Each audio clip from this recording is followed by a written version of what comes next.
right, we'll go ahead and start the training. Good morning, everybody. My name is Mohammad Albawaneh. I'm an instructional designer here at Southeast Community College. Work in Milford campus. So today we're going to cover a basic training about campus for the new instructors who joined us lately, and will be a refreshing training for who attended before or who did not attend training covered for campus. So today is the basic training. So we'll cover a few topics. Also, we'll have hands-on activities. Is anybody else having trouble questions sound? For those who are attending to this basic or the people who's watching us online, that you can drop your questions in the chat box. We do have Chris and Sue monitoring the chat, so and we'll answer the questions as soon as we get the chance. So we'll cover today an overview about Canvas from your instructor point of view, and I'll show you how to view your course or your campus from a student's point of view.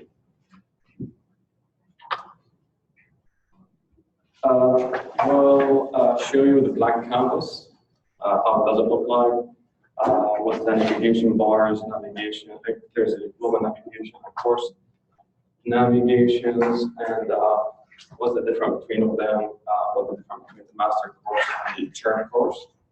We'll show you that. We'll talk about like briefly about course development. As we mentioned earlier, I'll show you how to see the course that you've developed and designed from your students' point of view. And well, because most of you now, they want to move their content from the master shell, the master course into your fall semesters.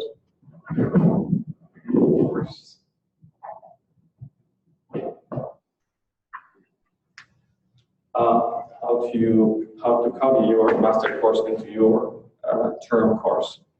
It's very simple and quick process. And at the end, we'll have Q&A, or if you have questions while I'm doing the sessions, just raise your hand and we'll be happy to answer your question. First, would like to know how to log into Canvas. There's a...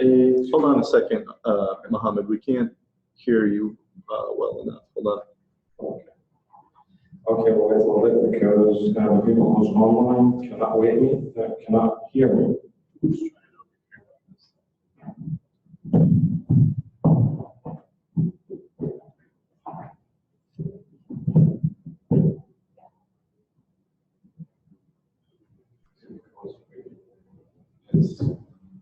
No, it might be just well, this one's awesome.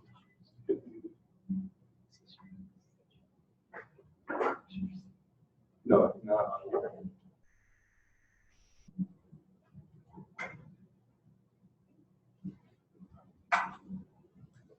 Okay, we should be able to continue. All right, people who's watching us on, if you can't hear me, just type in the chat that we can hear you. So we can go ahead and continue. Sorry to interrupt you. There's a couple dozen of us screaming, and we can't understand you. The audio is garbled. Just to help. Sorry.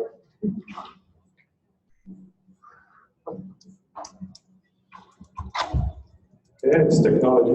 We're expecting that. Trying to fix it.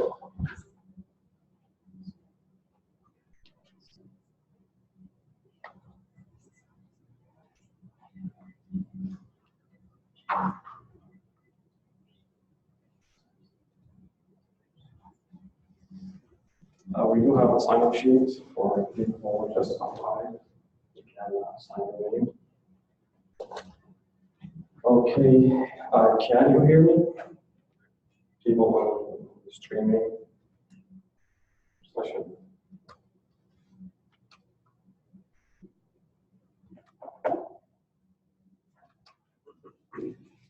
Waiting for press to confirm. It's better. Okay, we'll go ahead and continue. All right, we start on how to log in into Canvas. There's two different ways to log into Canvas. The first one, which is a direct way, you type just on the URL my courses with us.southeast.edu. My courses.southeast.edu. And the second way that you can log into Canvas through the hub, which is I found the most careful way that the instructor here at the CC like to do. So let's go ahead and do it through the hub. We type dhub.southeast.edu, or if you go straight to the southeast.edu,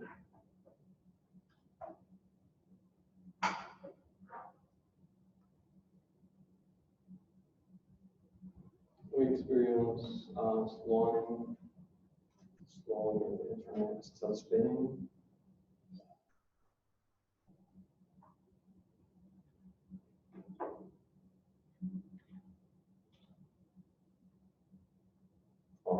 Then go to the hub.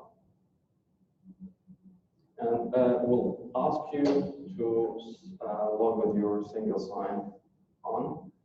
So it will log with your first and last initial, your ID number at southeast.edu.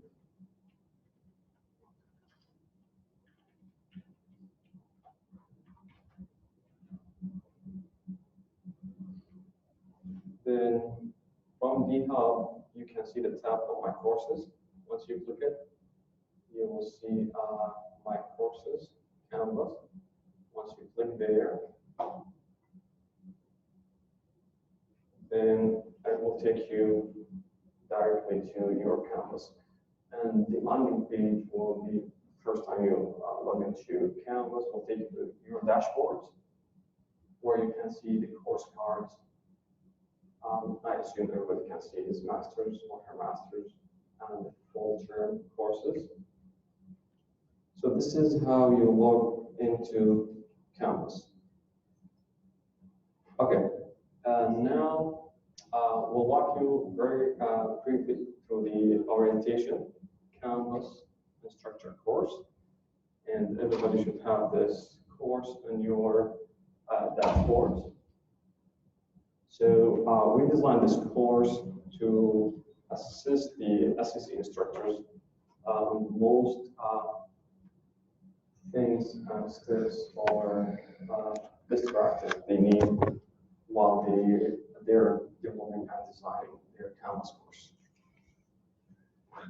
If you go to the modules, you will see there's an introduction to Canvas. Most of the things that you need if you are a new instructors or if you were already. And one of the things like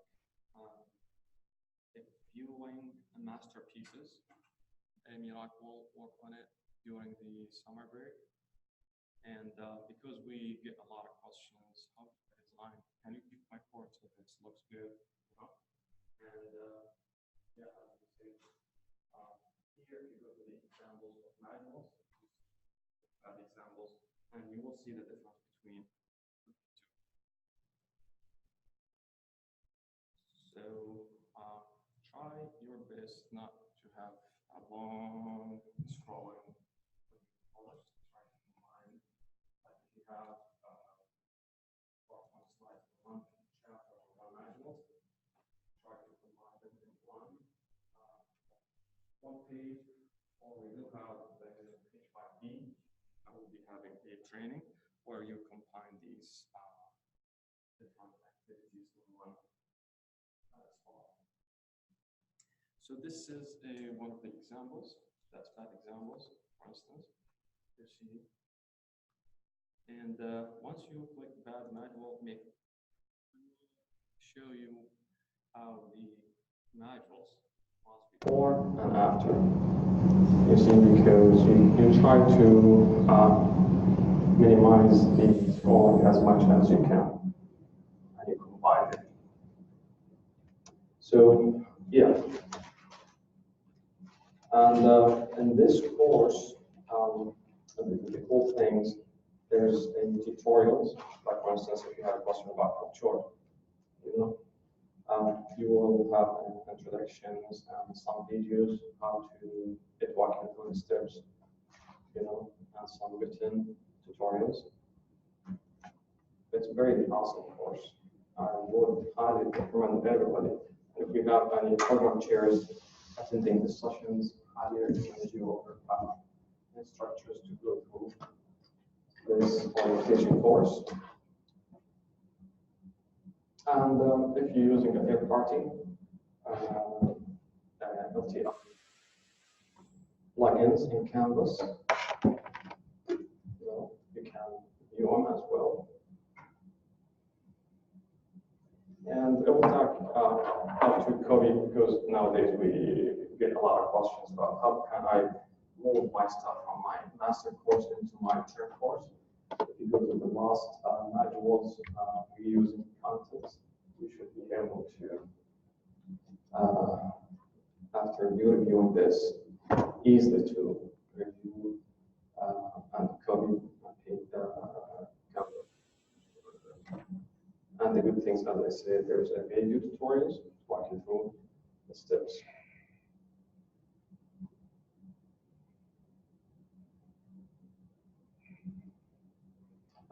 We do have for the new instructors, if you want to practice whatever you learned today, or if you just wanted to practice your your designing course in Canvas, and you do want to do it in your master, we do have sandbox courses for practicing purposes. The dashboard, you should be able to see it for instance, something like that. And for the new instructor, it will be empty. You can do whatever you want on your sandbox because it's practicing a course. Let's go and talk about the master course. Master course. Could anybody here tell me what the difference between the master course and the term course? Yeah, go ahead. Master course is where you keep everything that you want forever. Regular course you would change. Yeah, that's correct. So the master course is simply where you design and develop your content before you publish them to your term course. And one of the things that because we receive questions about this, and some instructors think the master course is the actual course where they're expecting to see students and start teaching. Master course does not have and will never have students.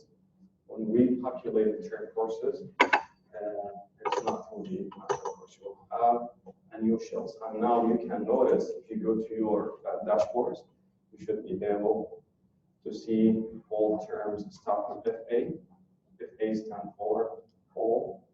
And masters, it's something you prepare to copy into your term course.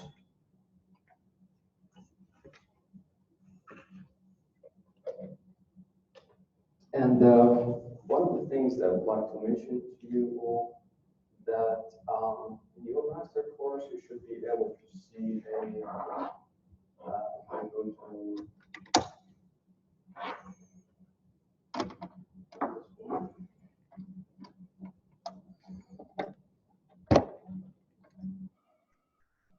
master here.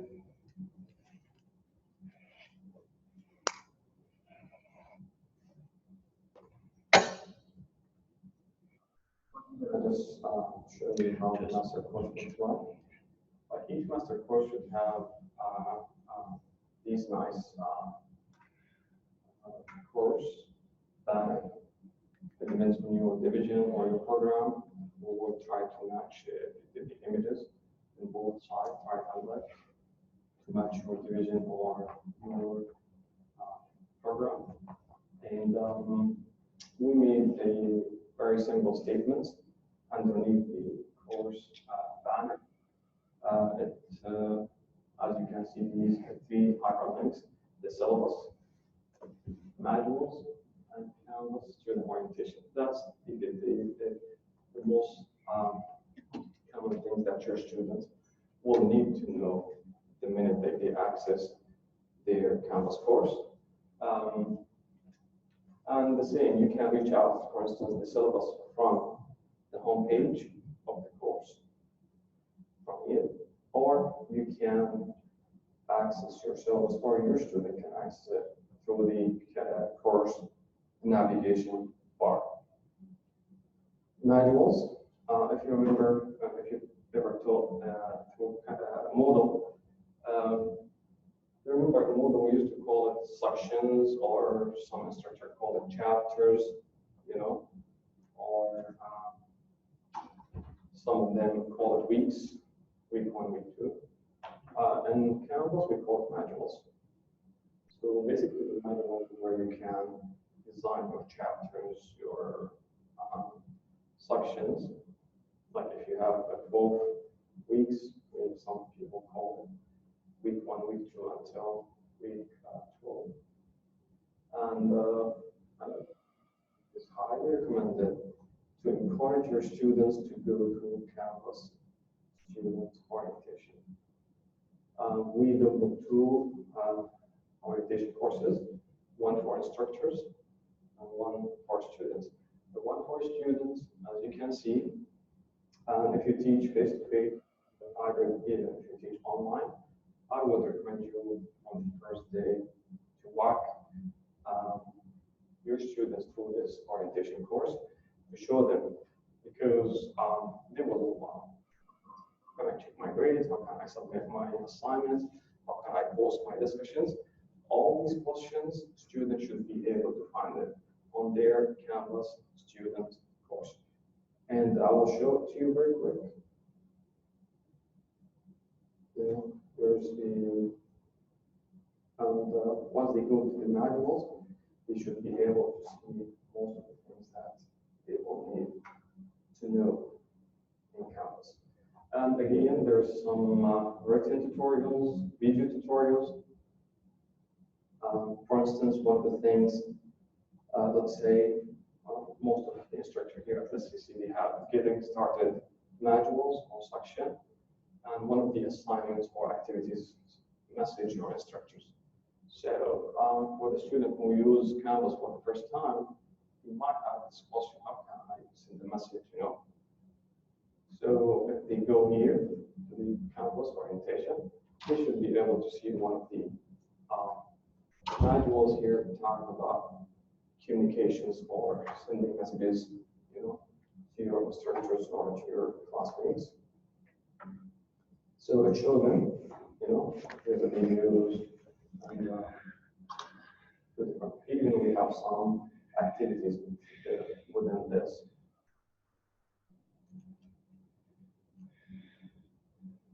How to take quiz, how to track quiz, how they will check their grades, and if they have any questions about Canvas, how they can get help. And we'll talk about these things.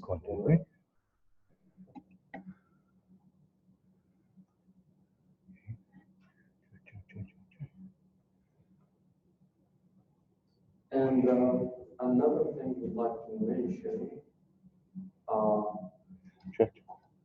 which is the recommended browsers that works best with Canvas.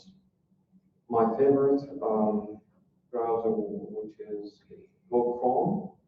Chrome, to me, one of the things that I like to use because it works very well with Canvas.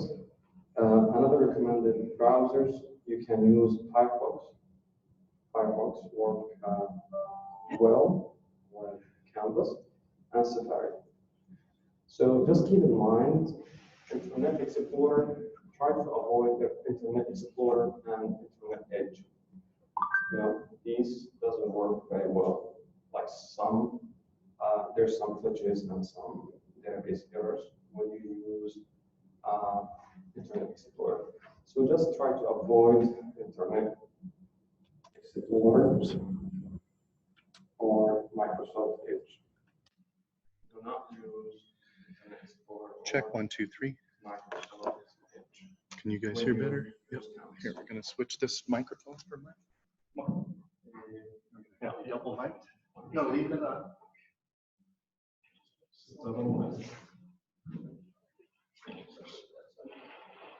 Okay.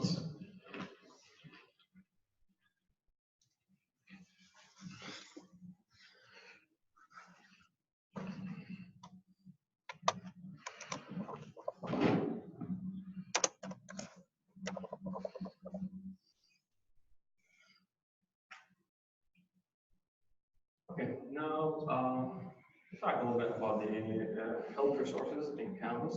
How can I get help from Canvas? So as an instructor, you can reach directly to us, the instructional design team. We have a generic email, and we have 5 instructional designers in our team, and we have a media specialist. Chris Combs is here.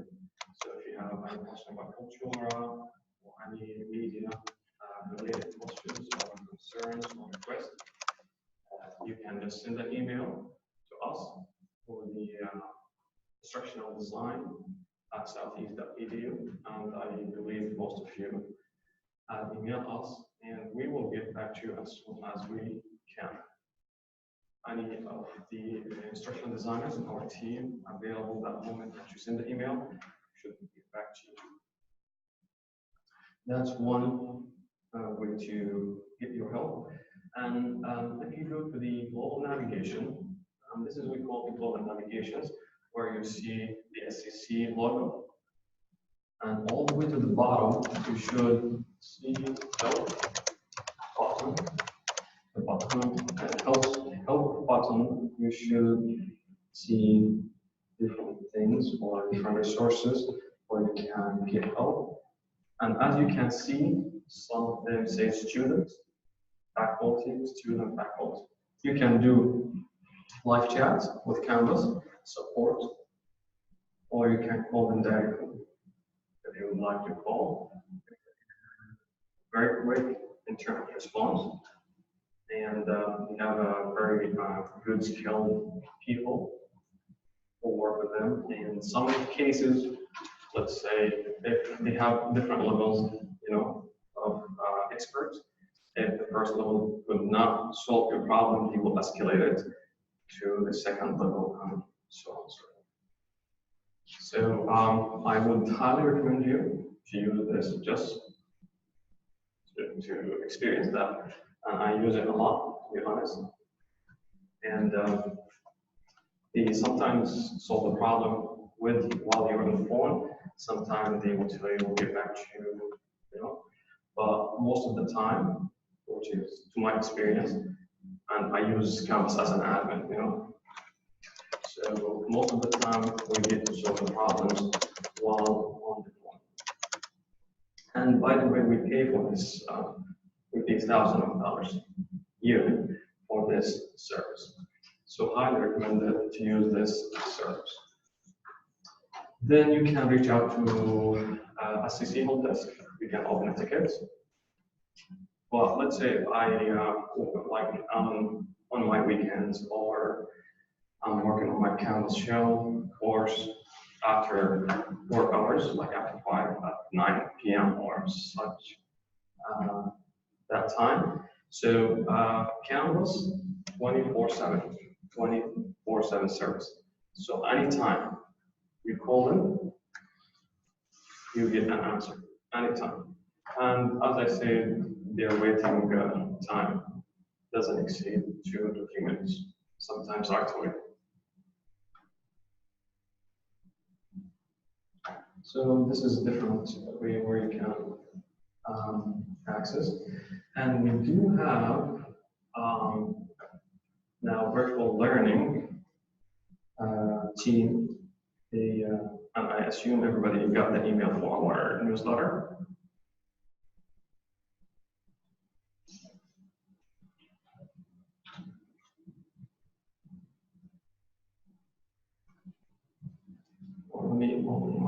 Whenever you receive an email from us, you should be able to see it under our signature.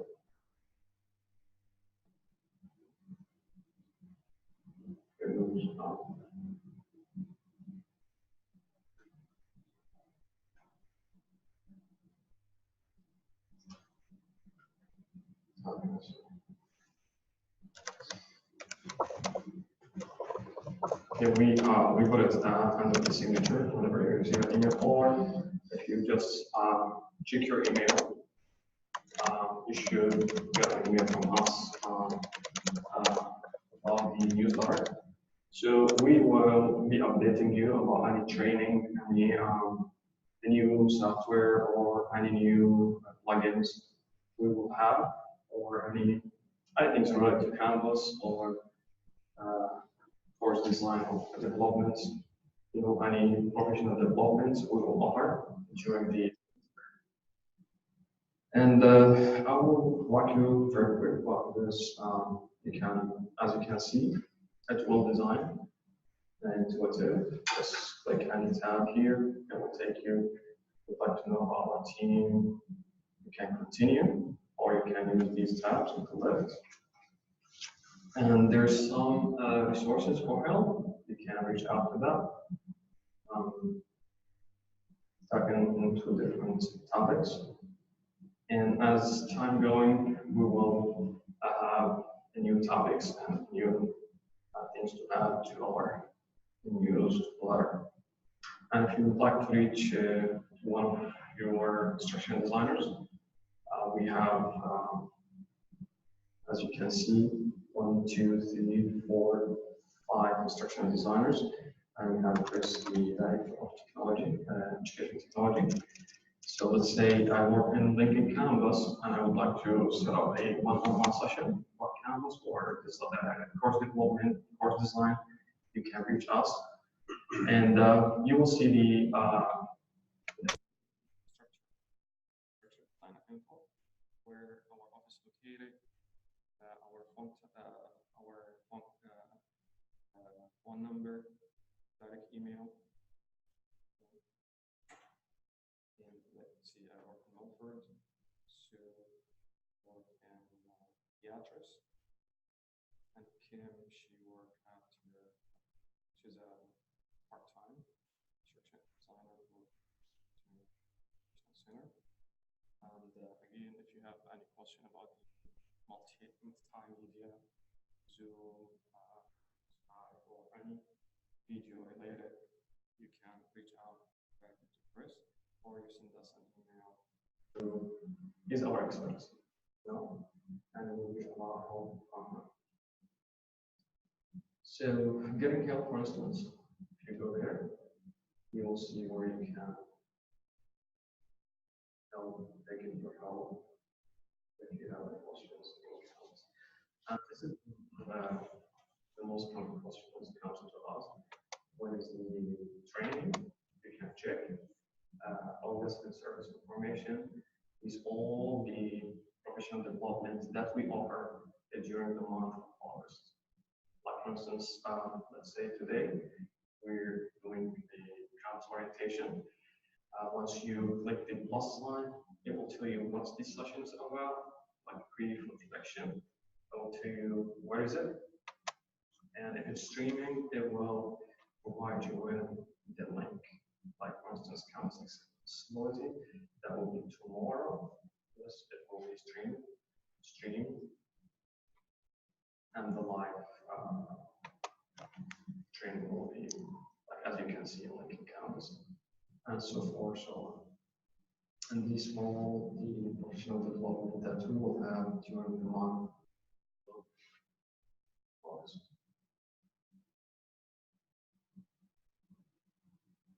Please, if you have any feedback or any questions about virtual newsletter, just send us an email, and we would love to hear back from you and to better assist and serve you.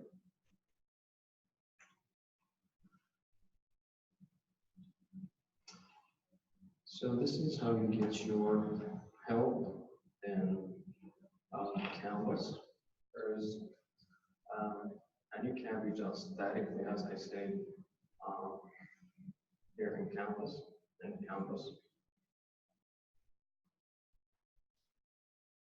All right.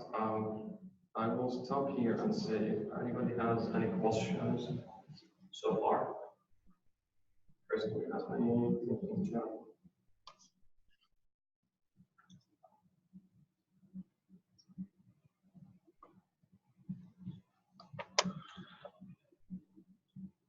Nope. All right. So the other, if you remember, we talked about the global navigation, course navigation. The global navigation, it doesn't change. That's what we said and fixed for all your courses. So you can see your profile picture, no matter course that you are in. You'll see your dashboard, you see the courses, you will check your calendar.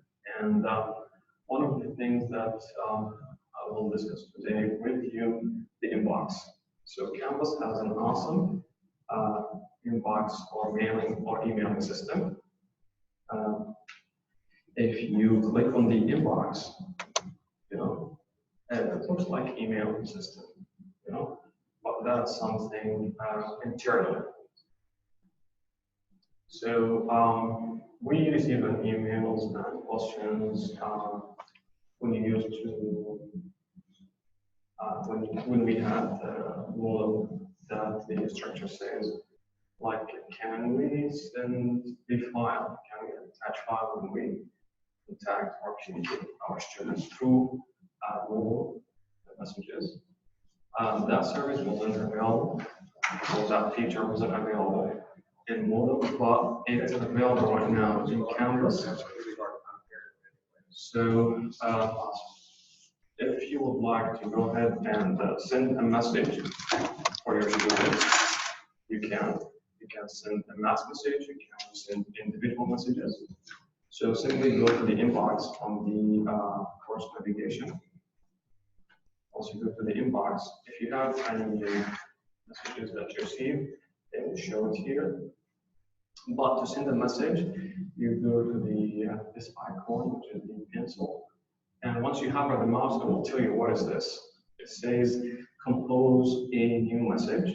Once you click it, it will pop, a box will pop up. And it will ask you, if you teach more than one course, it will show you what course do you want to use to send the message. Like, for instance, if I use my sandbox or fall semester course, okay?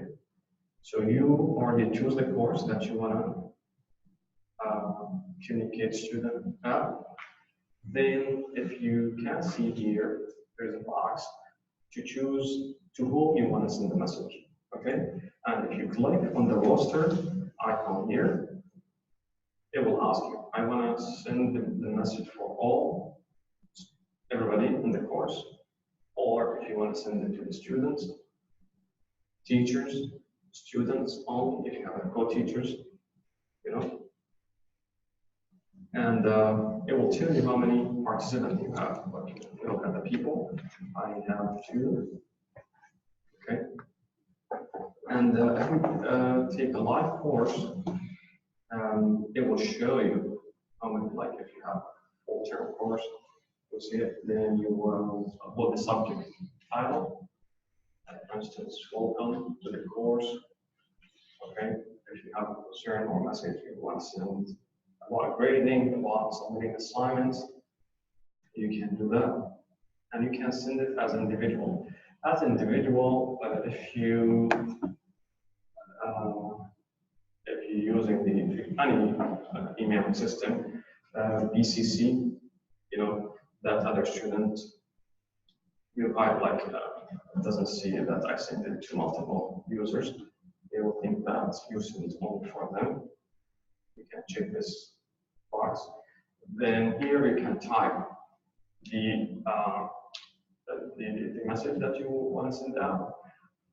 Then here, where you can attach a file, you can attach pictures, even if you have a video, you can attach it. Also, if you can see the media button here, once you click it, you can record the media if you have a camera.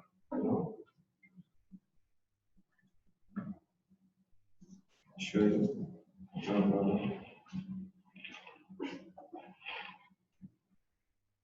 So if you use a laptop, you can see it.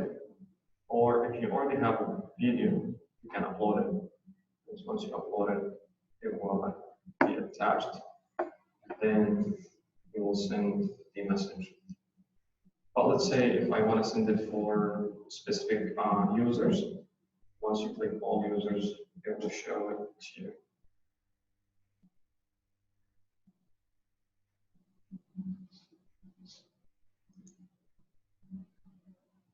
So because I'm using the sandbox, I don't have that much students. But one of my sandbox has the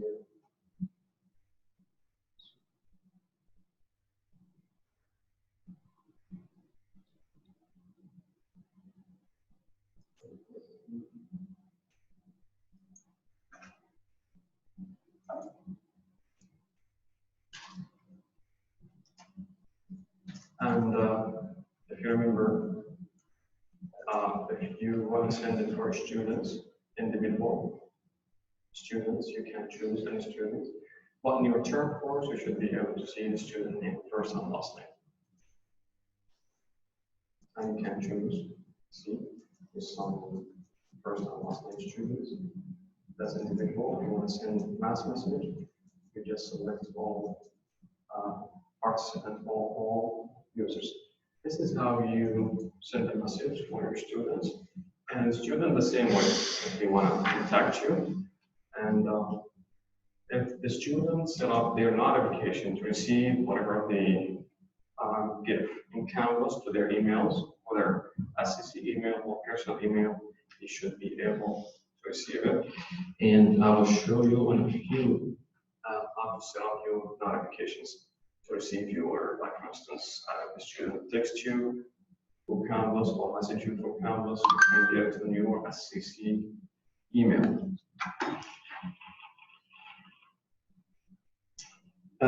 One of the activities like that, if you want to set it up in your getting started module, you may well, an activity call it ask your instructor.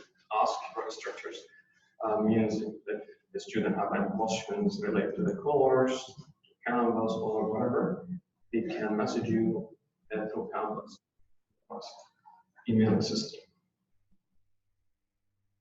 And that's recommended activity. We may put it on the first modules. Also, we do have, which is our student nowadays, they like it so much, the mobile apps.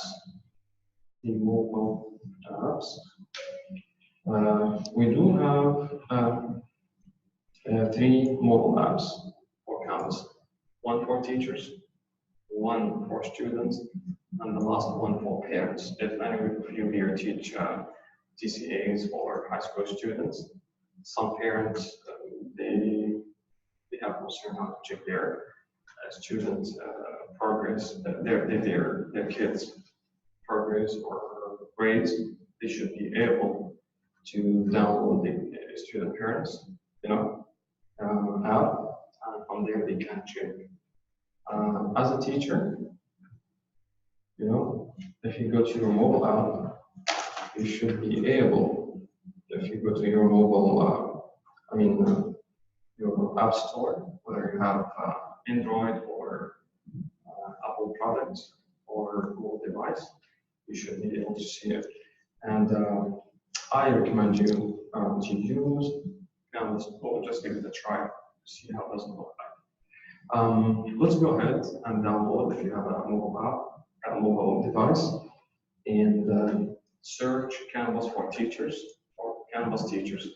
And you can see the logo here. It looks like yellow. It has a yellow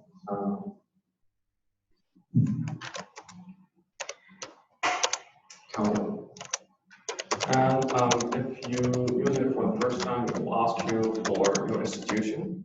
Try to search for Southeast Community College. You should be able to see it there. And then log in with your SEC username and password. Your first, last initial, and at southeast.edu. Then you can enter your password. And this kind of information, you need it only for the first time. It's like any other mobile app that you use. You know, it will keep you logged in because that's your personal device.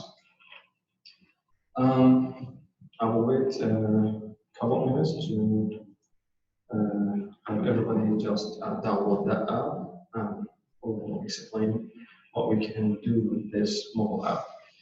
And highly recommend to encourage your students to download their Canvas mobile app where they can check their grades, they can check their messages, and they will receive it like they can, like if they have a simple discussion board or simple assignments, they can do it while they're coming to the Canvas, while they're in the cafeterias, or and they can reply to your messages if it's an urgent, or they have a lot of uses, especially for students. So.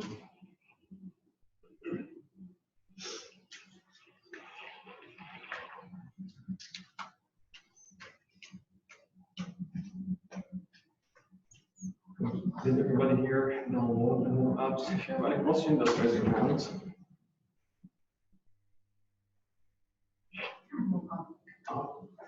I got lost. Okay. What are we looking for? Just go to your local app store. Type Canvas for teachers. Canvas. For teachers. For Canvas teacher. And the color should be yellow. Okay. Yep. I know the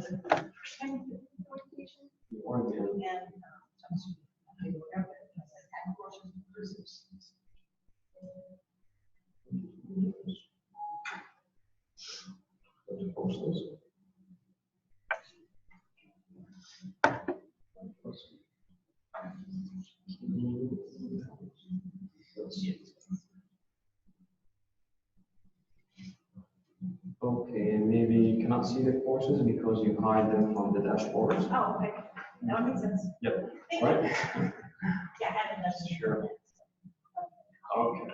Now we also want to move about just looking.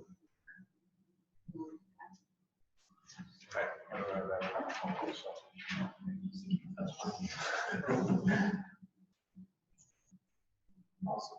So once you download the mobile app, you should be able to see almost the same. If you compare it with your what you see on the screen with your mobile app, should be able to see the landing page with the dashboards where you can see your courses. And in the very bottom, you see that the bar has courses, to do, and inbox. Courses, which is the courses that you have, the dashboard, are all your courses, which is this tab. And I will explain to you what's the difference between the dashboard and courses. To do, that to-do list, as a teachers, it will show you what, like for instance, if you have a due date or deadlines for some assignment need to be, or if you have some assignments need to be graded, it will pop up here into to-do list.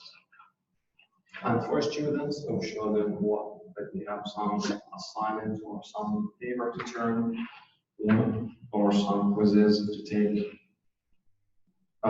Inbox, that's the things that your student will like the most, and the grades. So inbox, where you can send a new message. And as you can see, once you click inbox, there's a plus sign. Once you click the plus sign where you can send a new message, you can select a course, subject, and compose a message.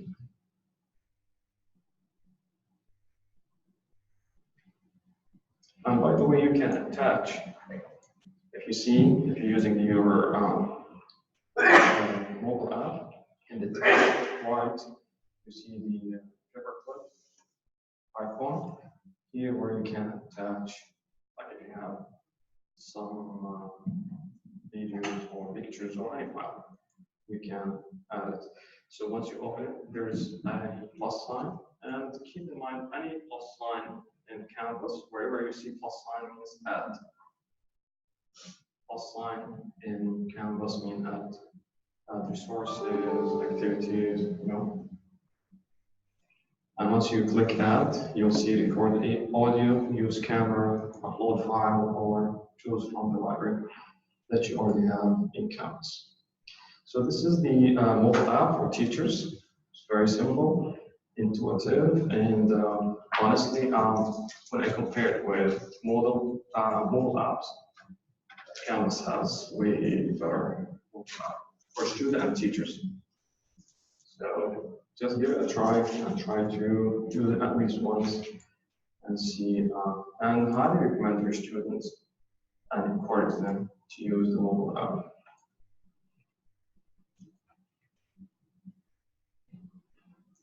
And if the student have any question about the mobile app, he can go to the Canvas students orientation, where he can get all the help in the course.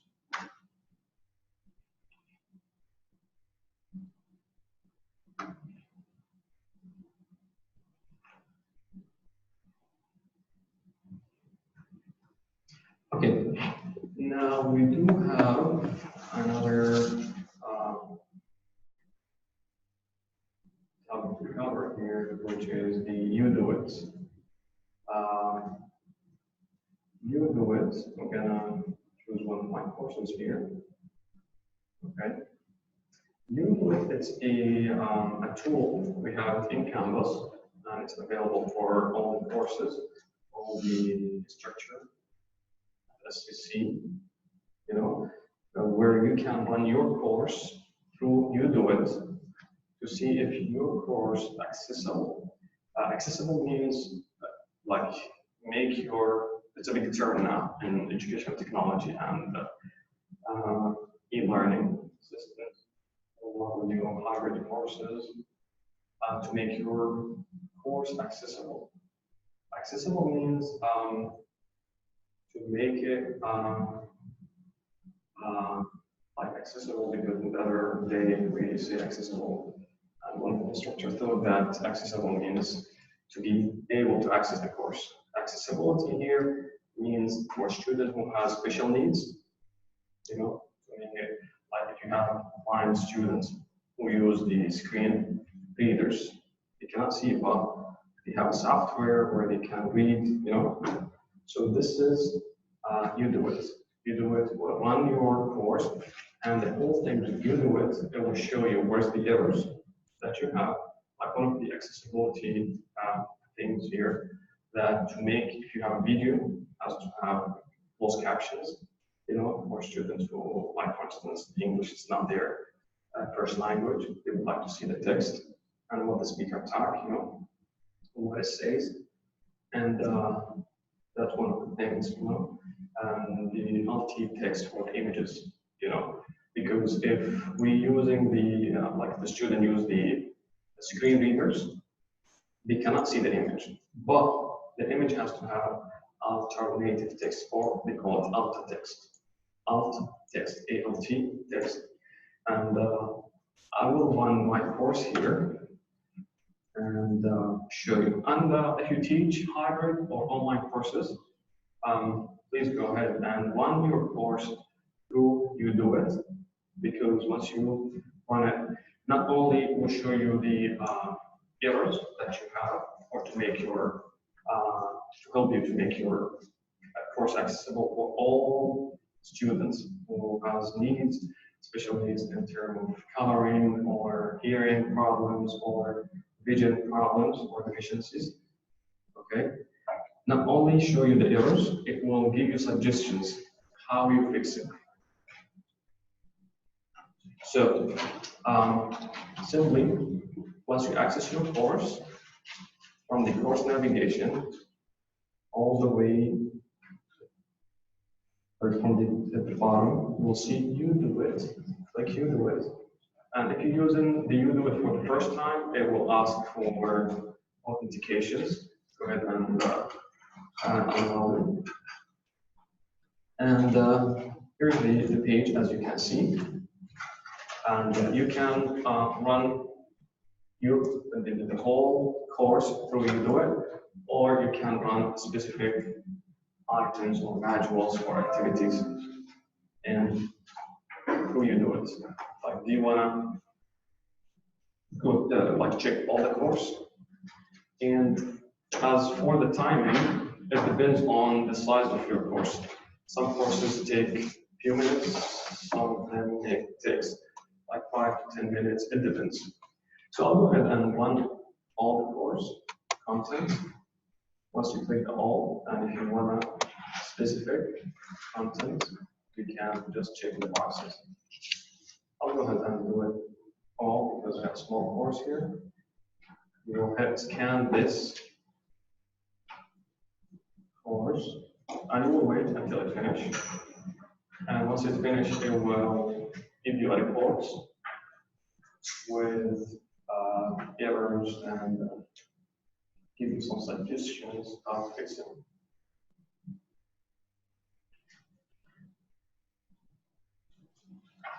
Okay, as you can see here on the screen,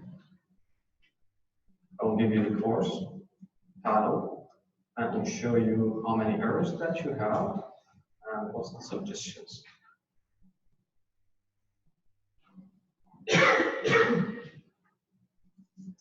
And it will tell you if there's no problem, it will give you a green check. Let's say, for instance, here, learning objectives. It gives me one error. Once you click the plus sign, no table header found. Okay. And it will tell you for the screen readers, there is a table, and you can fix, as you can see. Like for instance, I have this table. This is the source for the table on the course. And this HTML is kind of advanced. If you are familiar with the HTML coded, you can search this. Otherwise, don't worry about it. Then we'll ask you, do you fix it? You fix it means I want to add what's the how can I add the table headers? I'll just select and choose one of these. And if you go to the course itself, once you see it live, go to modules.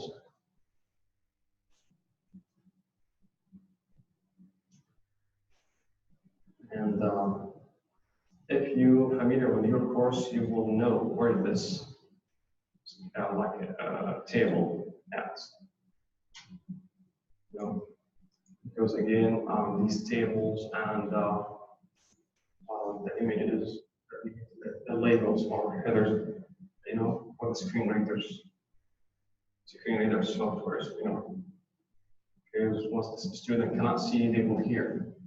It will take them the screen readers will take you in order.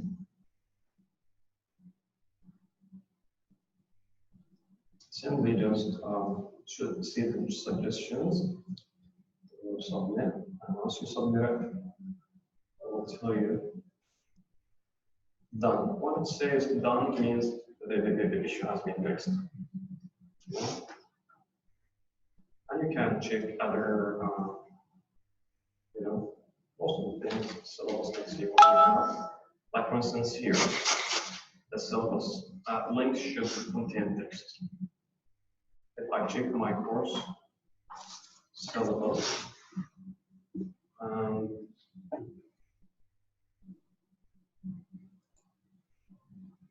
for instance, this is because one thing structure has the same issue, and that's something that's kind of advanced error. I had to call Canvas and walk me through the steps to fix it. So, and again, if you cannot fix your issue with the suggestion solutions, you can go ahead and just call us or contact us for any helpful assistance. So as you know, any links in Canvas or it has to have a text, like for instance syllabus CID. But looking here, you may tell me, okay, this is for syllabus. It has a link. Why it shows I don't see any links here without text. Again, that's something I advance. Need to go to the HTML editors and try to find where's the links where the code that cause that problems. So you'll play with the codes, but we're not expert with this field, so we might seek help from other experts. But most of the things here, or most of the errors, okay, you can fix it yourself. Like for instance, look at this error. It related to the coloring and color contrast, with the background. And if you just, for instance, view the source, it's red, how to fix it. It will ask you about this, and once you hit submit, it'll fix it for you. And once you get it done, you can make sure that it's already been solved. And here again, coloring. And yeah, once you finish, you should be able to, and you can run it again, run your course again, to see if these problems are still showing up or not. But if it's given you done, means this error has been solved.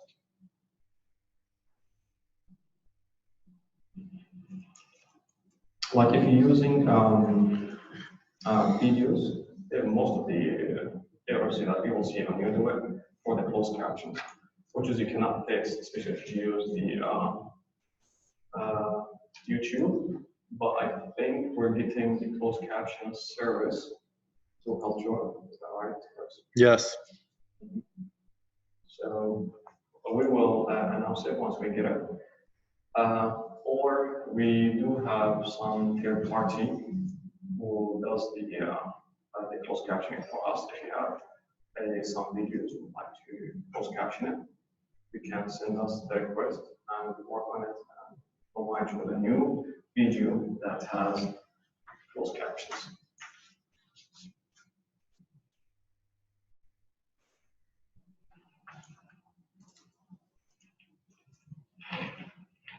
And one of the things I'd like to, since we talk about the communications, we have something awesome in Canvas called announcements. You send an announcement for your students. And the good thing with the announcements here in Canvas, you can set all the announcements for your course before you start. It's not waiting until I have the second week or the third week, You can set up the announcements before you start, for instance. Once You click the announcement, I'll take you here, and I will simply, as a member, the plus sign mean add, I will add announcements, give it a title. Let's say I'm gonna send a welcome announcement for my students. I have the text, I have the message body, you know, you can type your messages. And here's the, if you have some attachments, you can add it, okay? And here's what I'm talking. You can delay posting. Like for instance, I want to set it up and I don't want to worry about it, you know, and I want it to be sent out automatically on the first day of the class, okay? What you can do here after you finish typing the message or the announcements, and that will go for all students, you know, even for the students who will enroll after the first day, because they should be able to see it on their announcements tab. So once you click delay posting, that's the cool things here. You can just click the calendar, and let's say the first day will be 26th, right, of August, and I want it to be out at 8 a.m. You know, and once you save it, you know, all sections talk about the courses. We just pay attention for this and select the course that you want to send it. And if you have a generic message, want it to be sent for the whole classes and all courses that you have for the whole term, and all of them start at the same day, you may select all sections. Or if you want to, let's say I teach math 10-10, start 26, I'll select math 10-10 for instance. Okay, then once you save it, that's it. I will ask you.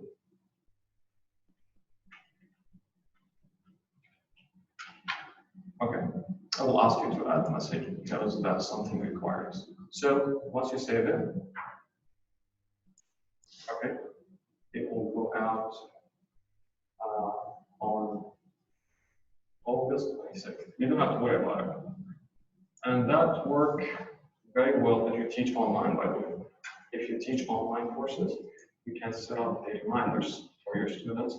Like for instance, if you have some assignments and quizzes or any activities, you can just remind the student, because the online students, like it's recommended to remind them to submit their assignments, to check their grades, you know. So once you click to make sure that I set it up, you know, and if you click again to the announcements, see, you'll have all these. If you like, you will see the whole assignment that you already set up, and it will tell you when it's going to be out. You know, that will be August 26th. Did we set it up on 12 a.m.?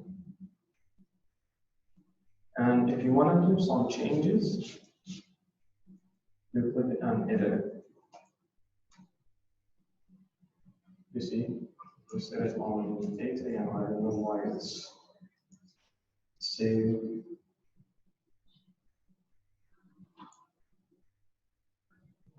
Okay, 8 a.m. Save.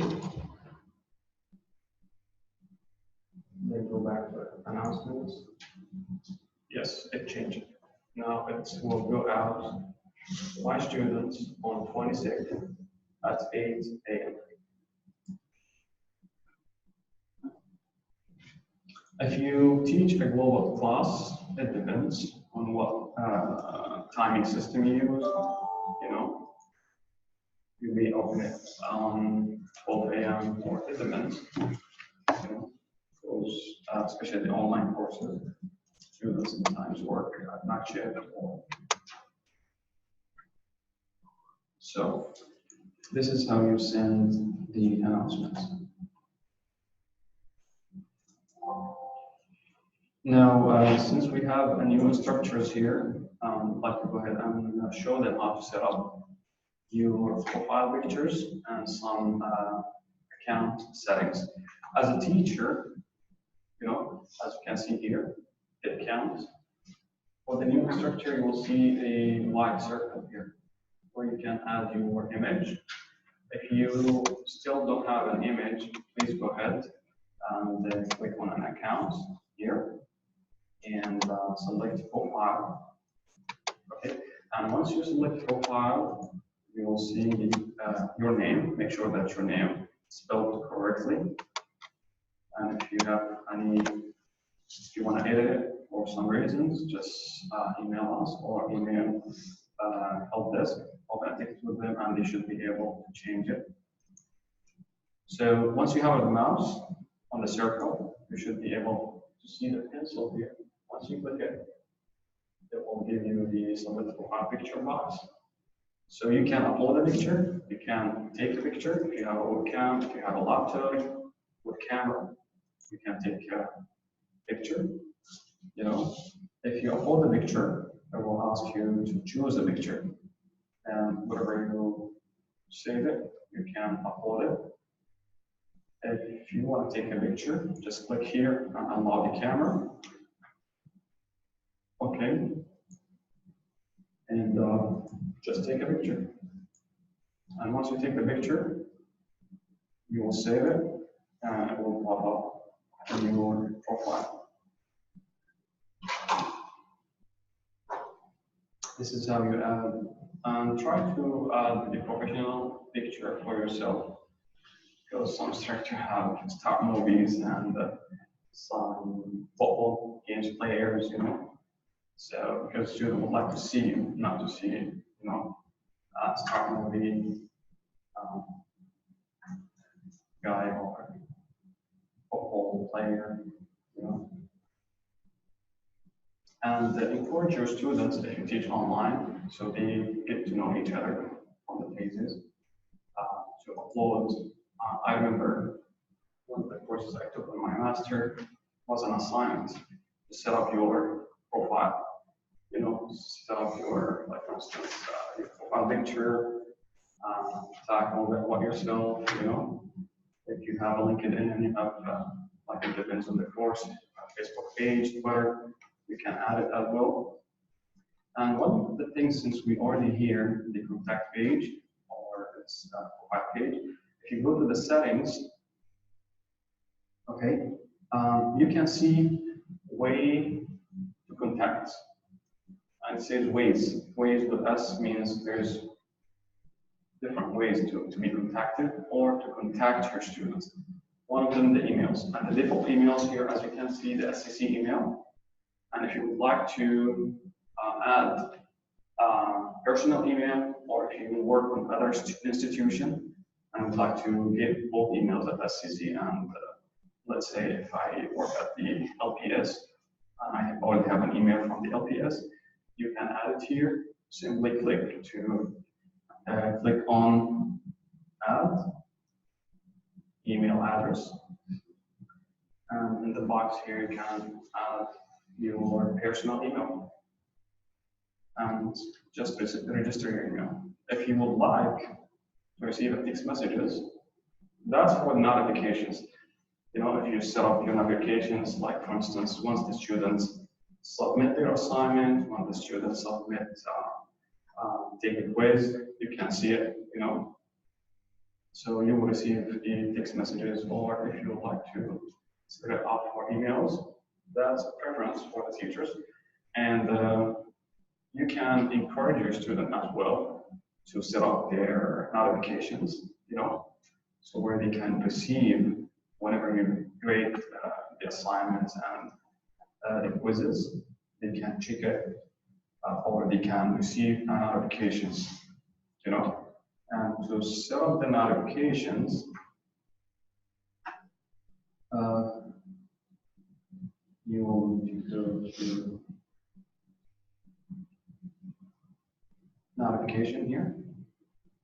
This is, it will give you the course content or activities or sources. Okay. And you can select check mark means I want to receive, you know, like the student due date, for instance. The student will receive a notification for the due date. As for you as a teachers, you may receive the due dates for as to-do list. We have something to grade, some assignments, some, you know.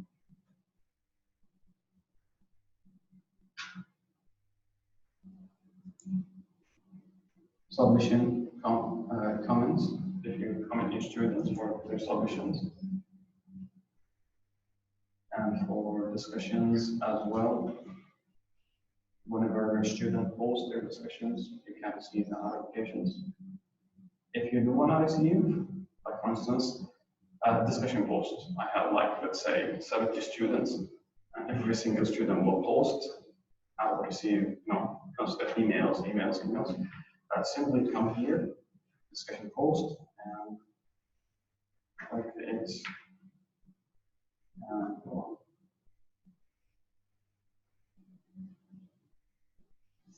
This is how you set up your notifications. So again, if you want to go back to your dashboard, whether you click dashboard or SCC logo, it will take you to the same place. Now, by time passing or going, you will see your dashboard full of courses. Now you have the orientation courses, you have the master courses, and you have your full term courses. So I want to customize my courses. I want to just see my full term courses. I don't want to see everything. There's no need for me after I copy my masters to my term courses to see them on my dashboard. I need everything to be organized, you know. So here where you can customize your courses. Let's say I have these courses and I would like to only see my orientation courses here, okay? Or if you're already there on your computer and you already copy your master courses to your full term courses, just go ahead and click courses. Then from courses, go all the way to the bottom and select all courses.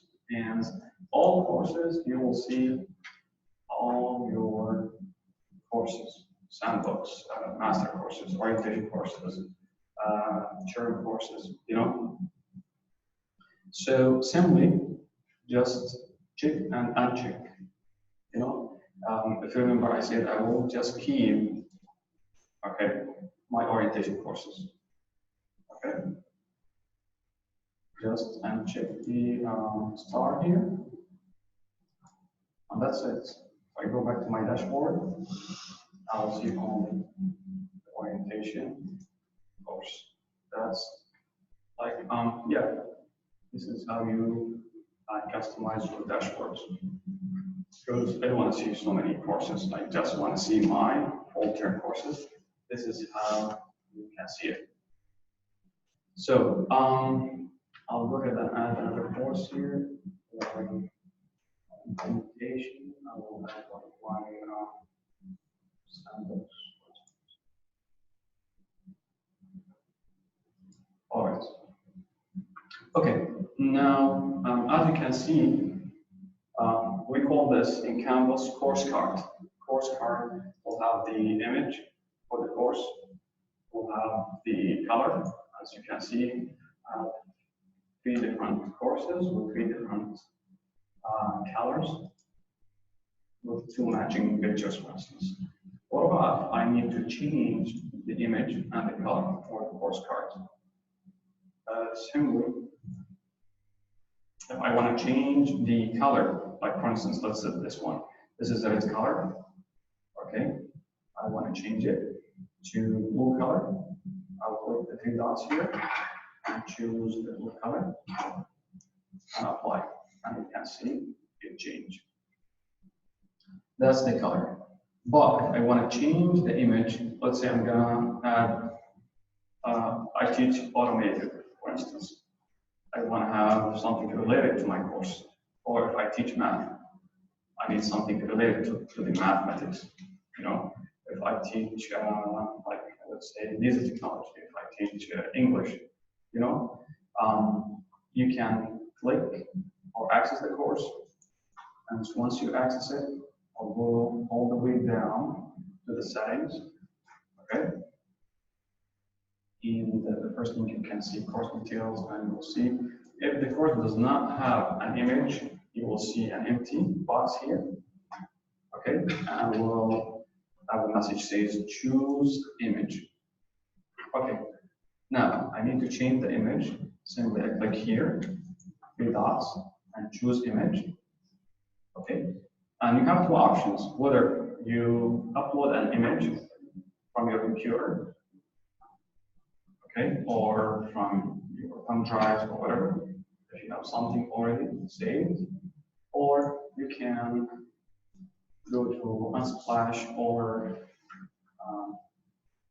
some virtual C clicker. Let's say I'm gonna add e-car.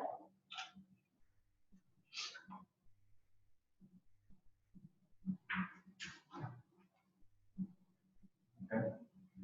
And if you have multiple cars, you choose the car that you like.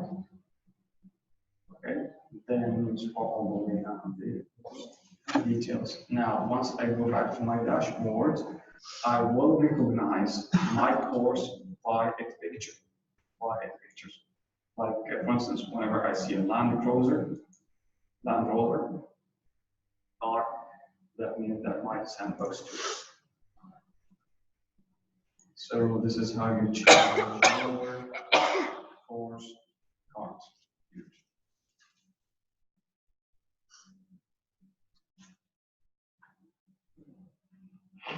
Okay, now let's go for the actual work in the course. How can I add content? How can I delete? You know, how can I add the resources? How can I add the assignments? How can I add the files to my course? If you go to one of your courses, let's go to my sandbox. Okay, and again, this is my, for instance, getting started. If I want to add a new module, I simply click add module. Okay, and I will give it a name, chapter. Let's go ahead and do it together. What do you think? Okay. Go to one of your sandbox courses. Okay. And if your course already empty, for the first time using it, it will give you this.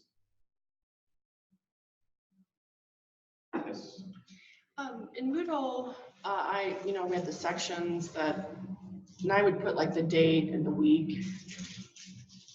Is that the same for this one? Or is it kind of set up like our old grade books where all the discussions are together, or all the assignments are? And that's something up to the instructor, but we have recommended, or best practices. Say that again, what? The best practice. Okay. Best practices, or what we recommend, So it's just a preference. Preference. Okay. But do you teach online or face-to-face, hybrid? Online. Online. Both and face-to-face. I wouldn't separate, like, let's like a module for only for discussions, module or for assignments. But let's go module by module and have a whole module For a week. for a week, for instance, Yeah. or a chapter. It depends on how you classify your course. Mm-hmm. And let's have, like, for instance, each chapter or each module has its own resources, its own activities.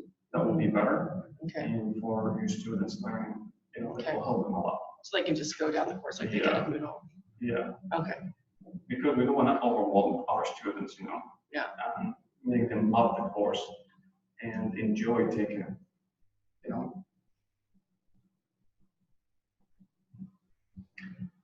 If I'm gonna reset my course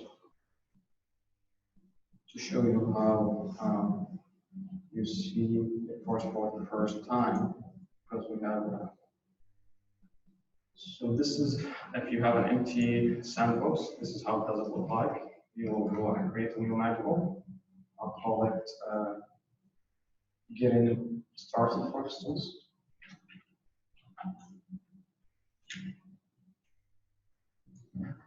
and we'll add module. So once you add the module, you will see the title of the module, and from here you can add the content for the modules. And getting started, I will go ahead and add an assignment, and I will call it message your instructor. Message your instructor. Okay. So to add assignments, I will select. You see the add icon here, the plus sign. I just click it, and once you see it, click it, it will take add item to getting started. There's a drop-down menu, and from here you see what things that I can add. I can add quiz, I can add file, page, discussion, I can add text header, external tool, or external URL. So in our case, I'll go ahead and add new assignments. I'll select assignment, then I'll click new, and the assignment name. I'm gonna call it message your instructor. And if you want to indent it, you have up to 3 levels indentation. I will choose level 1, for instance, or first level. And for, let's say I want to indent again, I can select here, increase indent or decrease indent. I want all the way. So once you create it, then you need to access the assignments again and edit it. So here you can add the assignment instructions or what you want students to do for this kind of activity, like send a message, or you may tell them use Canvas instruction, Canvas inbox system. Okay, you may tell them give the assignment instructions. And message to your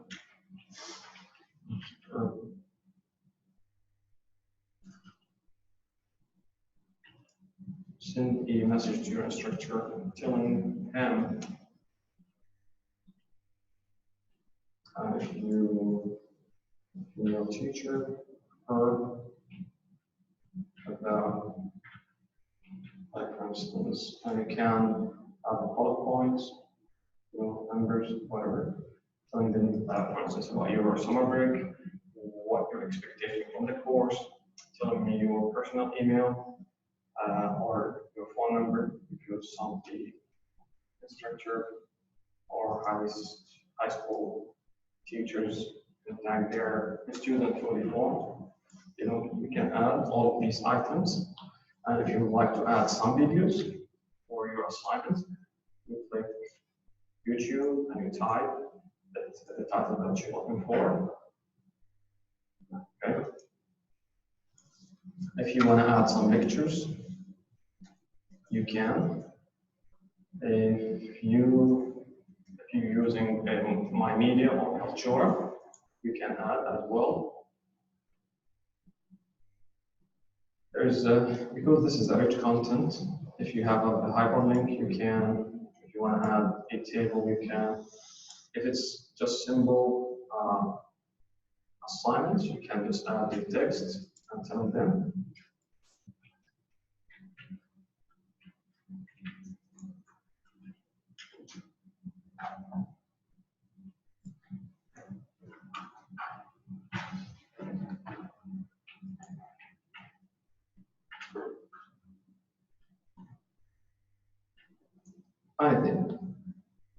Then you assign points, for instance, 2 points.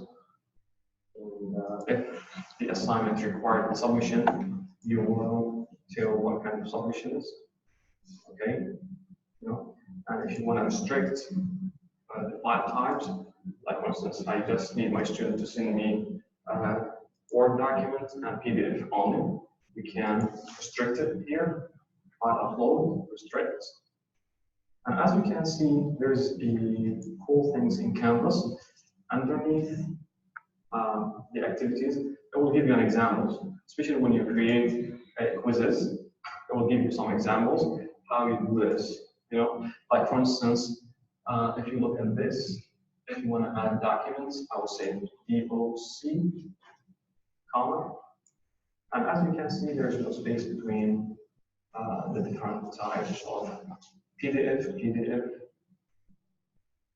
authorize, that will check if the student, and we have a third block, LTI, turn in. If you teach in English or some research courses, and if there's a curve review, and you can make it, if you want to add due date, you can add it, assign the date and the time, and make it available from 2. Okay, then you save, and what's the difference between save and publish? Save, it will save it without publishing it. While save and publish, it will save it for you and publish it for students. So this is how to add assignments. And if you go back again to your manual, you will see it here. Okay, and if you have if you already set up the due date, let me show you how it's going to look like. I'm going to set it up. I will that's again. Edit. We'll go to available on the first day. I'll give it a week until September 2nd. Done. Save. I go back to my modules.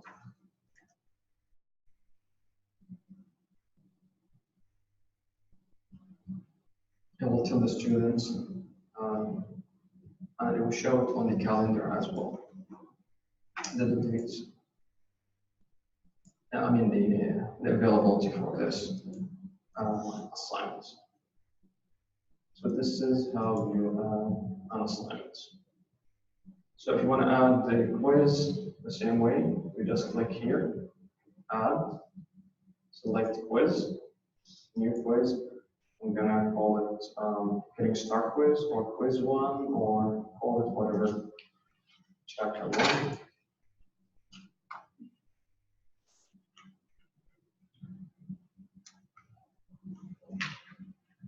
Add item, then you access the actual quiz, then you hit edit. I call it Chapter 1. Here I can add the quiz instructions or directions. Then I'll go questions. Then you will start adding your questions by hitting a new question. Then you will, like for instance, like type the question here, and then it will give you up to 4. It depends on the you can select. You have multiple choices. You have true, false, fill in the blank. All of these different type of questions. Okay, true, false, for instance. Let's say I have read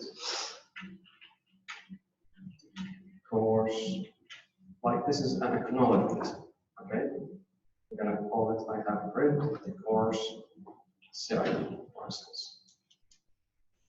Okay, and the correct will be this. Okay, so this is the correct and the false. If the students select. Okay, wherever you see the green means that the correct answer. Okay. Oops. Back. I will do question 1.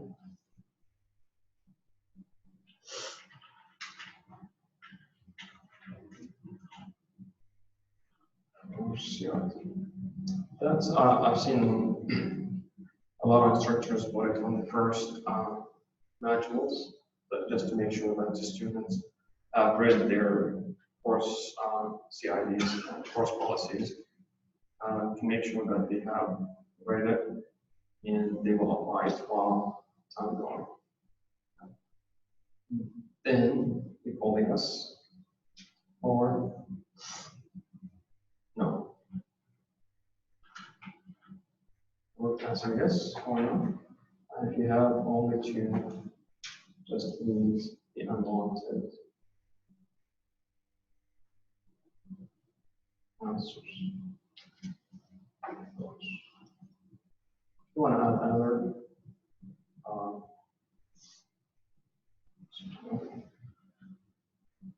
then every time you add any questions, make sure to update the questions. If you hit save without updating questions, it's not going to do anything for you. So update. Then if you want to save it, you can review your questions. This is how you add your questions to your quizzes. Go back again to manuals. This is how you add some activities. Okay. What about if I need to add an external URL from YouTube or from any other sources? You know, I will hit, for instance, external tool or external URL, and you will copy. There's a both on YouTube, what let's say, I just give this example.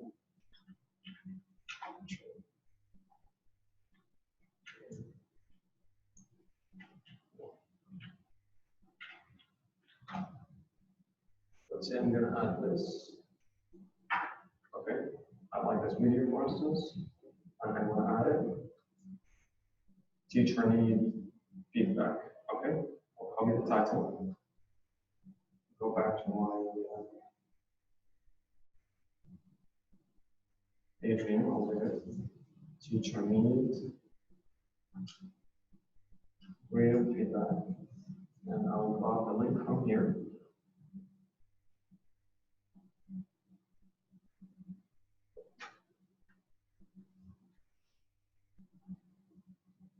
And just copy it on the URL.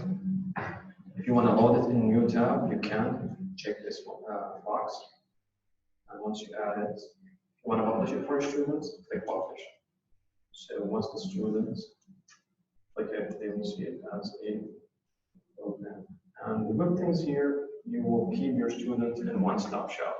So you don't take them to YouTube, okay, where they can see the comments and other stuff or the ads, you know. It will make it more focused, you know.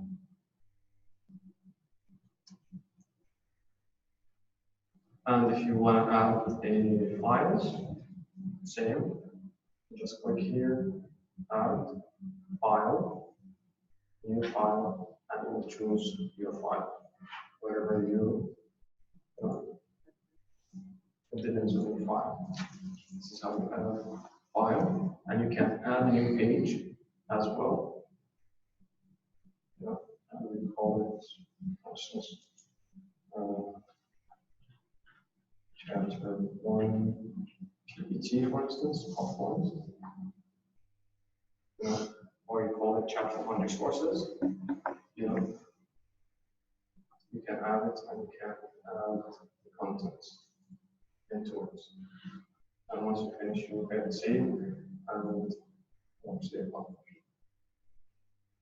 So this is how you add the content into your Canvas course. Any questions so far? Okay. I have one question.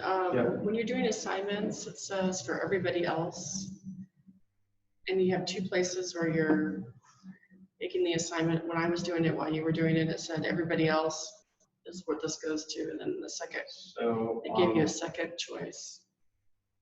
So to everyone, mine says everyone else, I'm not sure why, but. Everyone else? What? Mine says everyone else. Mhm. But Yeah.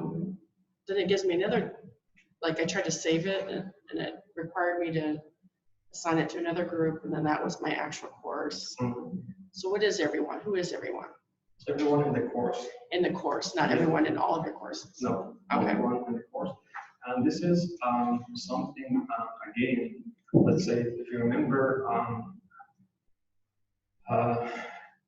what do you call it in the model? Remind me what the grand sub, like let's say one of your students that day he got sick, and he couldn't do it, and he needs an extension. Oh yeah, we call it in the model, we used to call it grand extension. Give them more time, or if you have a student with special needs, like for instance, if the normal students take them 30 minutes to finish this course, this assignment, okay, and the other student who has accumulation, they will share okay. the accumulations, Like time or something. time or, so you can like assign it, choose the student name, and you can give them an extension for the 2 days, for the time, So this is the assigned to.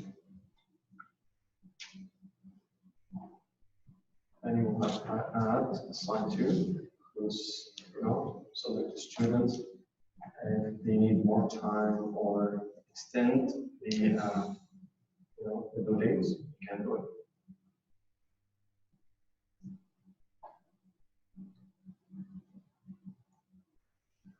All right.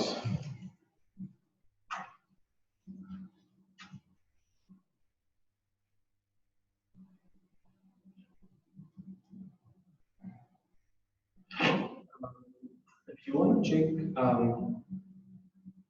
your students, so to see how much student do you have, or just to see your student in the course, if you go to the course and on the course navigation, click on people, you should be able to see. And if you're in the full term course, once you click to the people, you should be able to see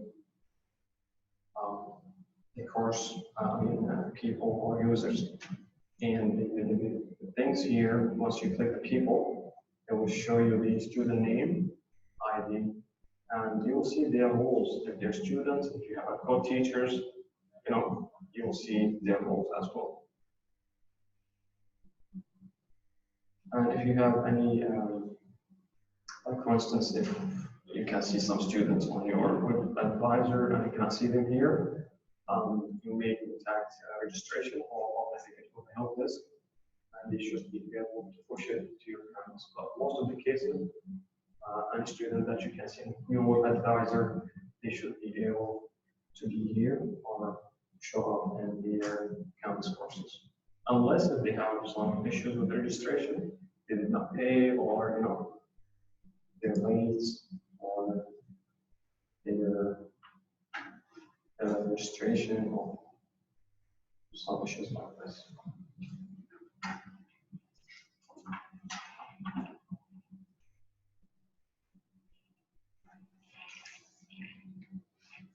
Okay, one of the things here, which is building your gradebook. Building your gradebook. As you can see from the course navigation, there is grades, right? Most of the instructor thinking in this page where I can build my gradebook. But once you click it, you just see where you can enter or check the student grades. So this is the grades, once you click the grades. So here where you can add the student grades, okay? But if I want to create or build my gradebook, what I can do here, I go to the assignments.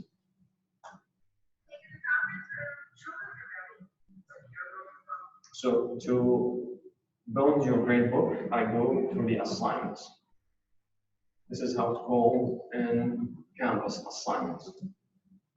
And as you can see, whatever we create, it will show up in my gradebook. I mean, any activities, maybe live activities or something students will need to do in Canvas. It will show up on my assignment, which is a gradebook. But there's some teachers or some instructors, they use Canvas only for grading. You know, if you remember, we used to call it create gradebook manually. You know, I don't have activities in Canvas. Let's say the activities can be done in the class, you know, or in the lab. But all I need just to create a gradebook and grade the students here in Canvas. So here where you can add or build your gradebook. Let's say I'm going to go ahead and add another categories. This is what you used to call it in Moodle. Let's say we have assignments. We have tests. I'm just giving an example for a simple gradebook and labs. Okay. I have 3 categories: assignments, tests, and labs. And each assignment has different items. By default, once you click to the assignment, if you creating a gradebook for the first time, you will see assignments by default. Okay. So let's say I already have the assignment. I want to add tests. Okay, category that we used to have in Moodle in Canvas called group. You know, discussions, tests, quizzes. Okay, so in my example here, I have 3 categories or 3 groups: assignments, tests, and labs. Okay, I want to go ahead and add another group and call it tests. Then save.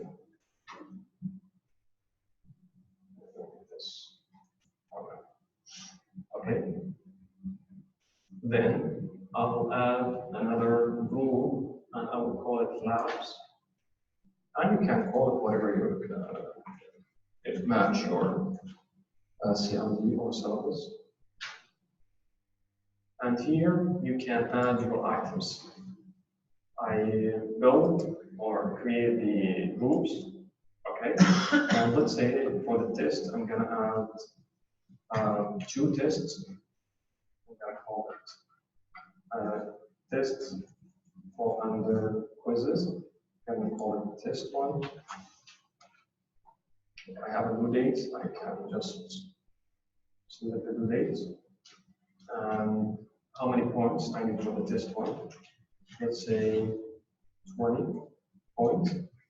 And up to you want to save it or save and publish, or save and publish it. And you can see what the difference between save and, publish and unpublish. It will look like gray color, and here's green with green check. If you want to publish, for instance, this quiz, you simply click on publish icon. And I will go ahead and add another test and call it test 2.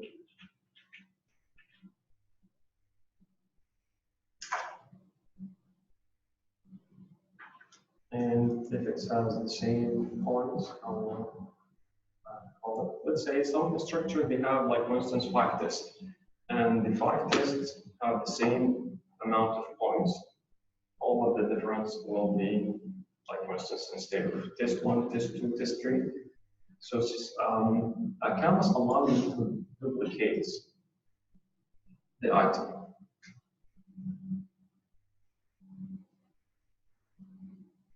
I'm not sure, maybe because I'm using my sandbox, but if you can try it from your master, it might allow you. Because I tried from other courses with other instructors, and it will allow me to duplicate the item. So once you duplicate it, it has the same amount of points. I just want to change from test 2, or because once you duplicate it, it will copy it as a test 1, test 1, test 1. I want to change it, I will just go ahead and change the name to be test 3 or a desired name that you like. Okay, and for the labs, let's say I'm going to go ahead. I'm going to go ahead. It should be assignments. And on lab 1 is 10. So publish.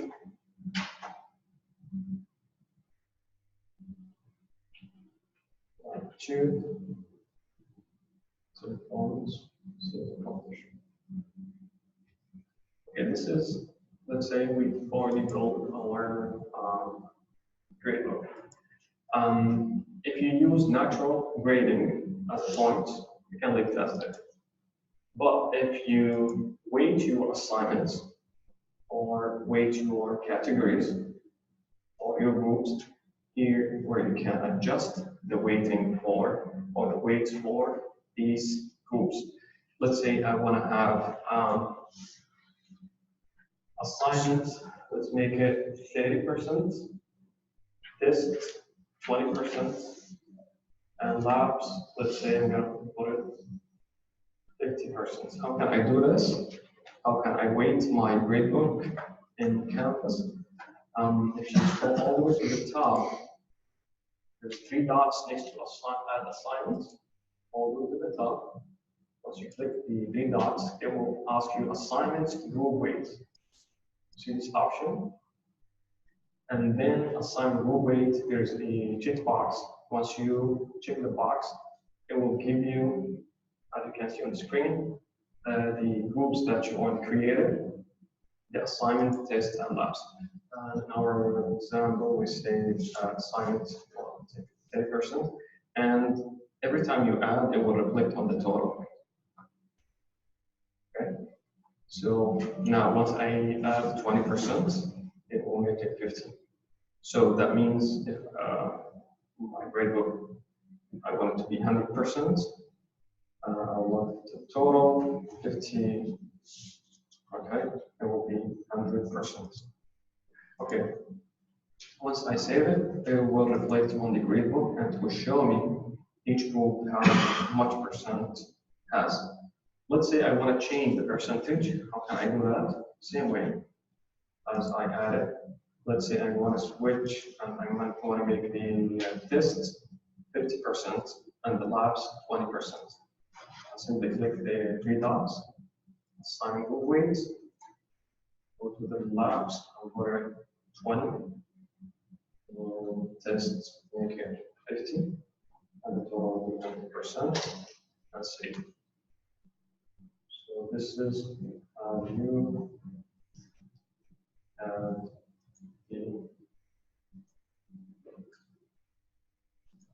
build your gradebook.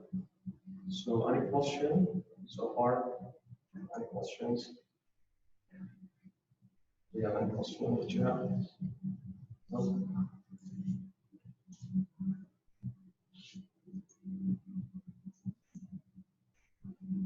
Okay. So this is how I build my gradebook. So how can I add how I can build the grades for my students? Once I access my course, I go to the grades, and you will see your gradebooks. And simply, like let's say I want to grade my first assignment for my students. It will list all the students here underneath the student name column, and we will student by student.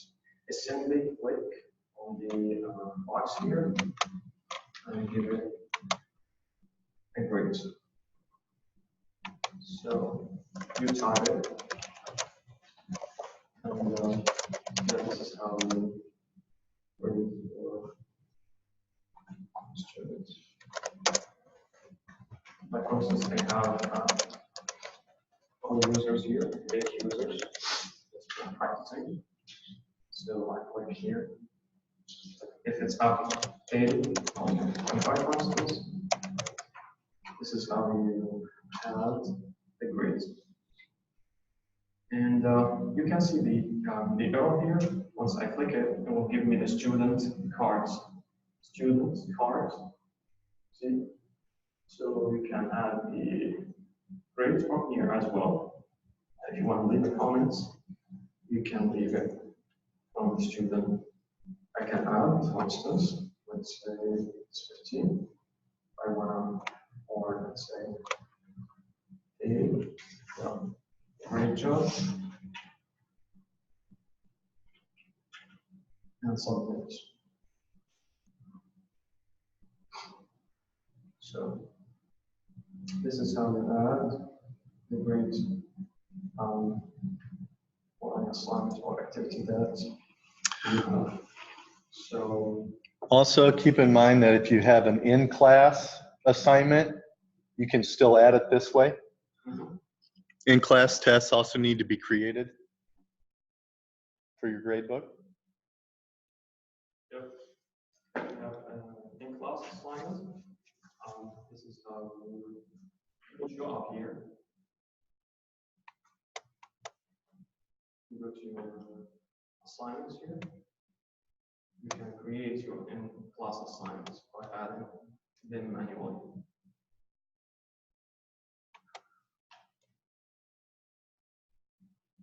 So now, how can I copy my master content into my whole term content? So we'll go ahead and take a 10-minute break and come back. Then we'll talk about how to copy, because that's something most of the instructor asks about it. If I have a master course and I want to copy the content from my master into my term course, very simple steps. So we'll talk about it after the break.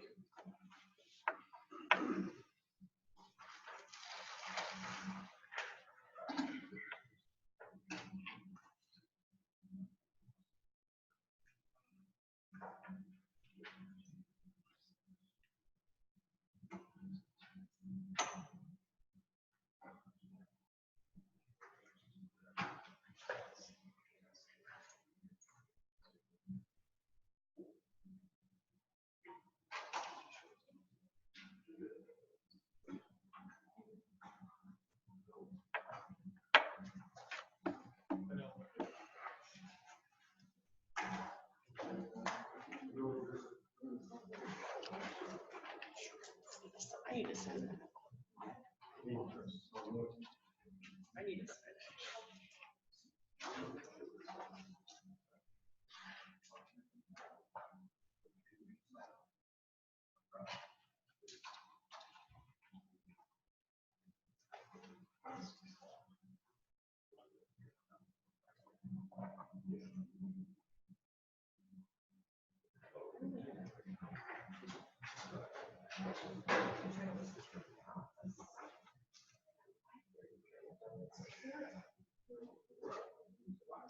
Okay.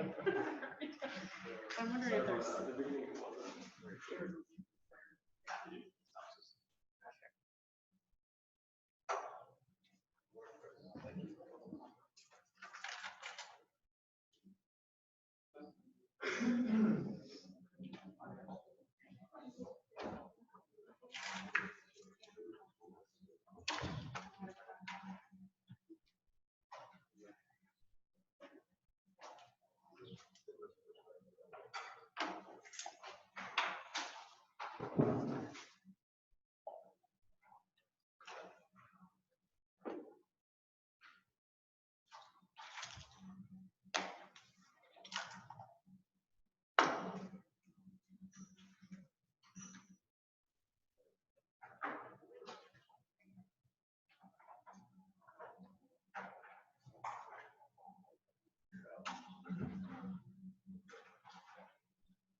I'm missing one of them.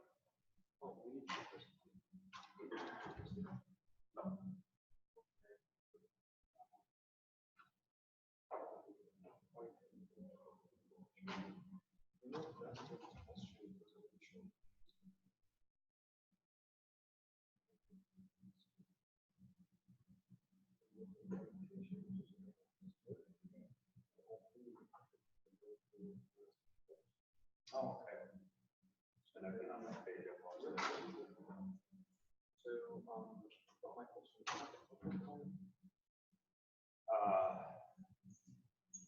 Not in the right format. It's on my computer, but it's not. Okay. Professional stuff, everything. And it's not her either. We both have the master for one, but we don't have a master for the other.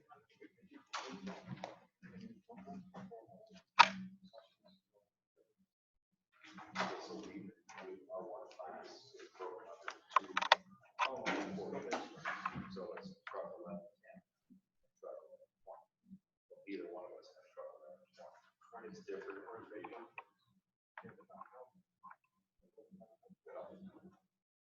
I thought I did, but I can't find it. I have it saved on a regular Word file. Not from Google. I think I'll have to.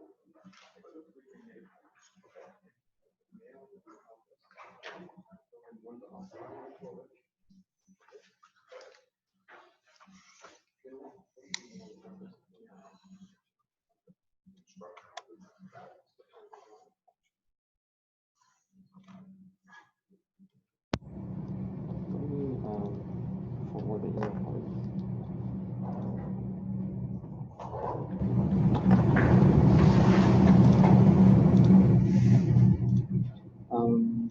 Sure. Email address. MKUEEL, that's it. Oops. There you go, that's me. ID email. Hello, Mike. This how it's it. Yes.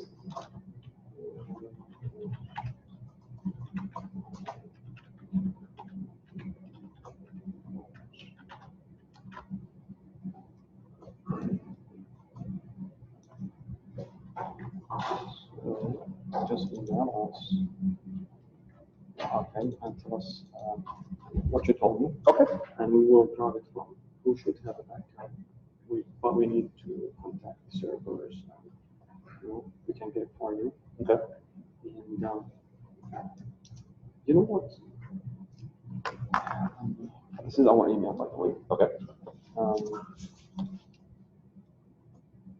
Let me work on this case, okay? Because I will grab the backup and upload it to your folder. Oh, okay. Okay, and then we can. Does it have a test or just information? Just information. Okay. We can do that. Do you still want me to send the email? No. Just email me back with a course number. The last time you taught it in Canvas to be able to locate what is it. Okay. Okay. And I never taught it in Canvas, I taught it in Movie. yeah, Okay. but we need to copy your model to Canvas. I got you. You know, instead of just doing it from scratch. Mhm.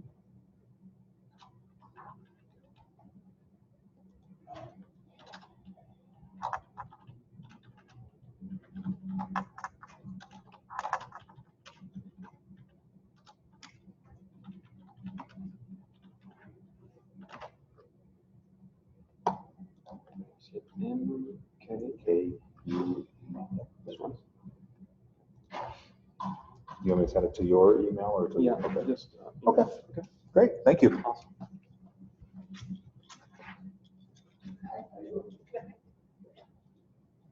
Oh, yes. Sorry to bug you. I know you need a break too. You do have a good one.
All right, now we'll go ahead and show you how to copy your master course into your full term course.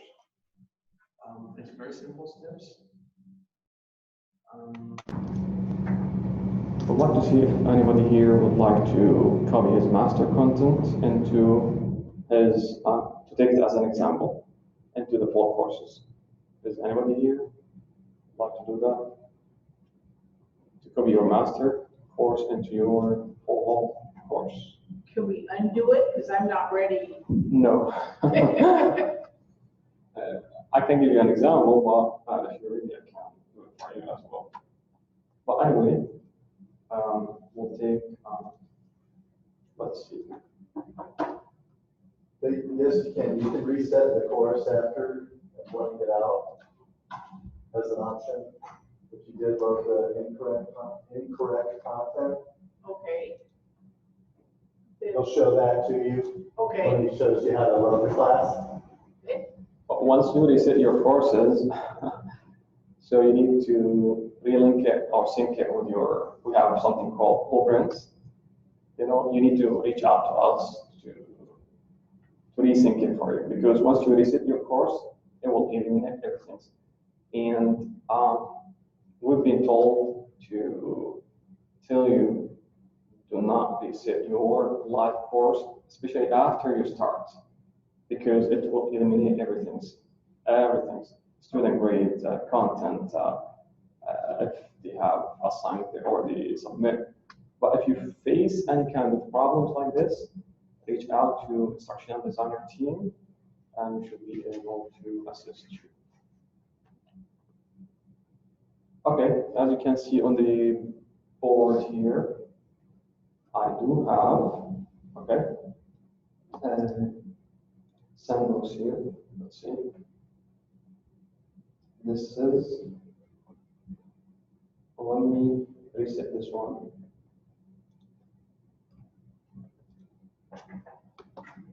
Okay, for reset process, it's very simple. You go to your, like, the desired course that you want to reset, okay? And once you access the course, you go all the way to the settings. From the course navigation, you go to the settings. Okay, from the settings, you go to the white column and choose reset course content. Reset course content. Once you click reset course content, I will give you this warning. Are you sure or you want to reset?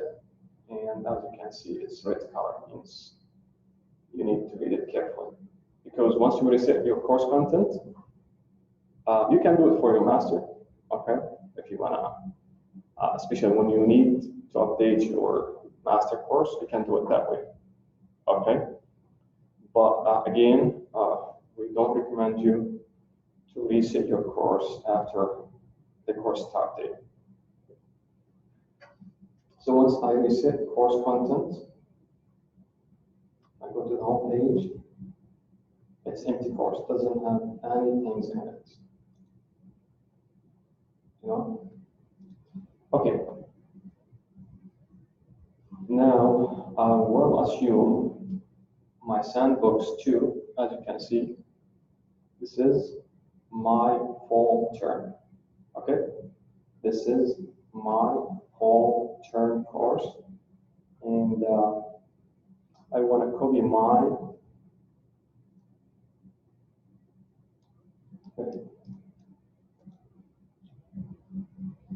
I'm gonna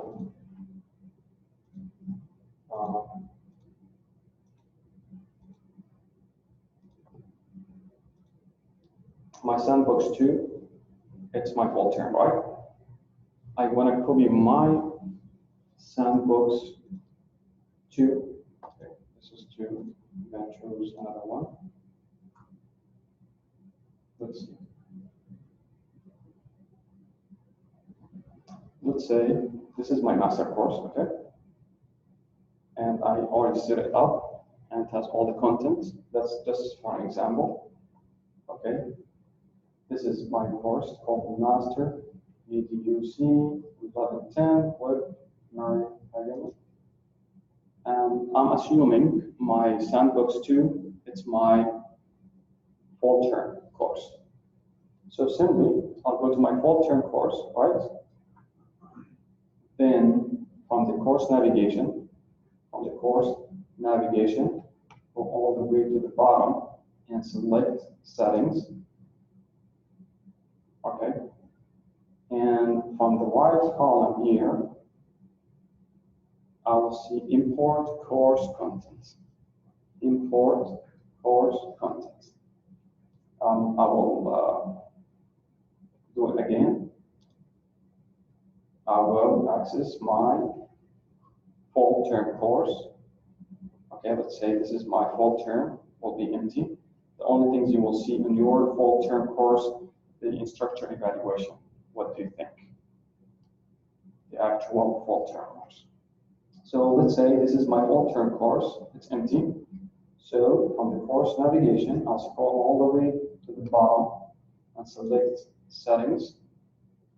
And from the settings page, I'll go all the way to the right column here, and select import course content. And from the import content page, it will ask you, or there's a drop-down menu for the content type. Select, and in this case, because I'm copying from Canvas course to another Canvas course, so the first option will be the one that I'm looking for, copy a Canvas course. Once I select copy a Canvas course, okay, you as instructor, you will see a list of the courses here, right? You'll see a list. You will click it, the drop-down menu. Then you will select the course that you want to copy to your fall term. So because I'm logging from my admin account, I don't see the courses, as you can see from your end. But what I can do here, I can just copy this and come here, paste it, and I can see it here. Let's say from your end, you select the course, okay? Then I will select all content, then import. Then import. So again, from the course navigation, I will go settings. On the settings page, there will be import course content. It will take me to this page, import content. Then I'll select copy e-Canvas course. Then search for a course. You will select the course that you want to copy into your fall term course. Then as content, I'll select all content, right? Then I hit import. Once I select import, I will wait until it tells me it's running. Once it's finished, it will say completed. Let's see.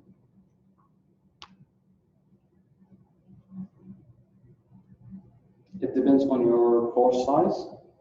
I mean the timing here. If you have a small course size, it will run it very fast. Otherwise, it will take a little bit of time.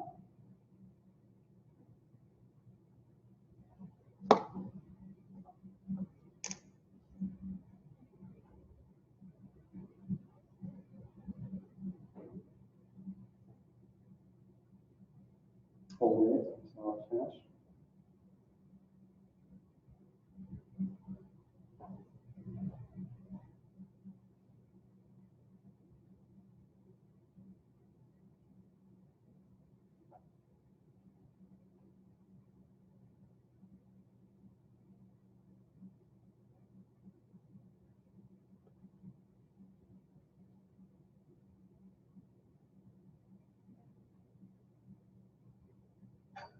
Almost there.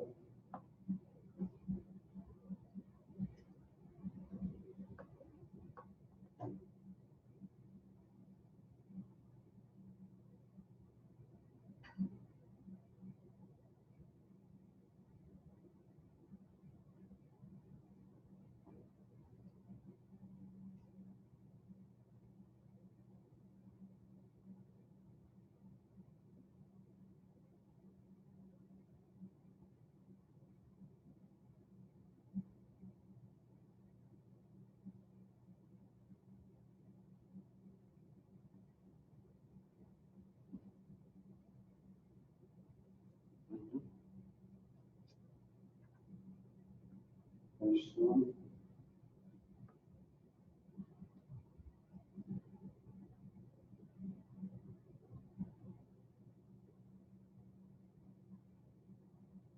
All right, now it says completed.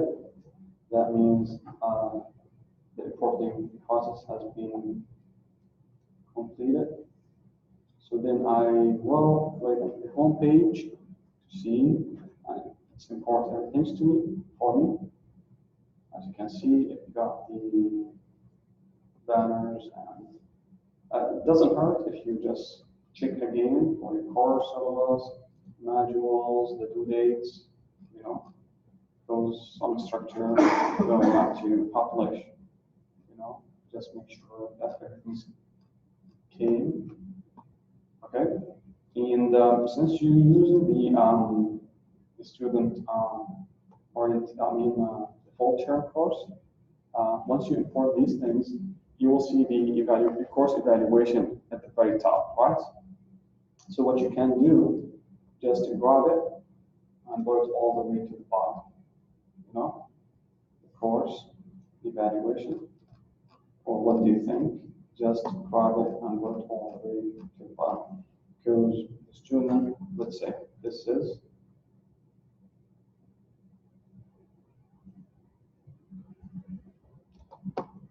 you will see the course evaluation or the course. What do you think? Once you import your master into your full term course, so grab it and drag it all the way to the bottom. So it will be, because the course evaluation will be the end of the course. So students not going to evaluate your course from the day one. You know?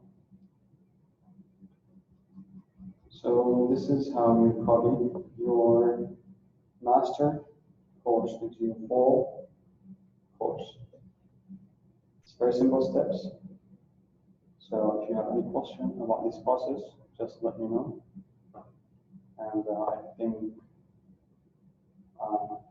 if you don't have any questions, we reach to the end. And again, if you have any questions in the futures or after this session, just email us, instruction and design, one word, at southeast.edu. I have a question. Uh-huh. If the course being imported has My Math Lab added, will the import actually include it? Means like for the math teachers, right? So the math lab is third-party plugins, right? Chris? Yes, My Math Lab is a third-party plugin. Mm-hmm. So if they import the the master, can you read the question again? Sure. If the course being imported has My Math Lab added, will the import actually include it? It will. It will.